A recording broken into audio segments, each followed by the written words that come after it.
A long time ago, my most prized possession was a Game & Watch. Now, if you're not aware of this phenomenon, it wasn't a watch. It had nothing to do with the iPhone 6. It was a handheld game console with a monochromatic LCD screen. And my one, you had to rescue the people falling out of a burning building by bouncing them into a non-burning ambulance using some kind of trampette type thing. That went with me everywhere, like a game or a watch or a tatty blanket if you've got issues. It was made by a company you may have heard of, called Nintendo. Less portable, but no less of a time sink was this, my beloved Intellivision. Surprisingly, not made by Intel, actually made by Mattel. And in some ways it was sort of the Betamax to Atari's VHS. But some of the games were amazing. Some of them were official tie-ins: Tron, Mazetron, NFL football, Advanced Dungeons and Dragons. Some of them were complete rip-offs. A Pac-Man. One of the reasons why it was so amazing to have games in your house is that most weekends I went out of my house to the arcade to play games which took real coin to play and where game over meant game over, give me more money. Now, my favourite arcade machines were Outrun, Paperboy, Space Harrier, and most importantly and rarely, 720 Degrees. I loved 720 Degrees.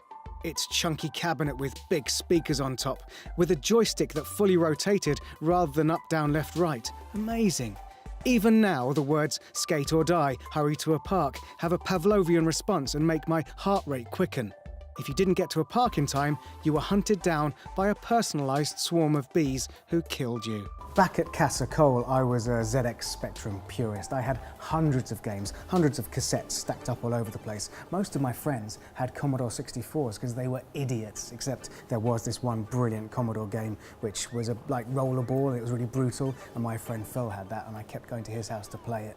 The next momentous leap was the Mega Drive and the thousands of hours dedicated to this guy doing this. Sega. Now, if I was feeling social and wanted to do multiplayer, I'd have to physically go round to my friend Simon's house because he had a SNES, and we would play Street Fighter 2 for hours and hours and hours. Standard behaviour. The next phase of my development, which was Sony-specific for several years over various PlayStations, actually involved some iconic people, some of whom were real. Tony Hawk, Colin McRae, Lara Croft. Well, some were realer than others, Lara Croft. Every iteration of the Pro Skater franchise was like oxygen to me, while my Jones for the gnarliest of motorsports was sated by Codemaster's brilliant rallying license.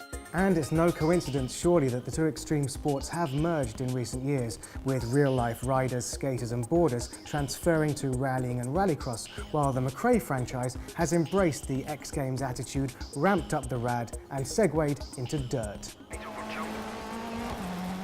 But the series in recent years that has blown my mind, the mind of this man as a boy standing in front of a Dragon's Lair arcade cabinet going, this feels free roaming. Even though I can see where the next graphic is going to be, this is as close to controlling a cartoon character as I'm ever gonna get, is Assassin's Creed. Believe me, don't take that parkour for granted, because it hasn't been par for the course for very long. The Halos, the Portals, the GTAs and the Trials series have variously been my new jam in the last 10 years of Xbox usage, and right now I'm open to suggestions.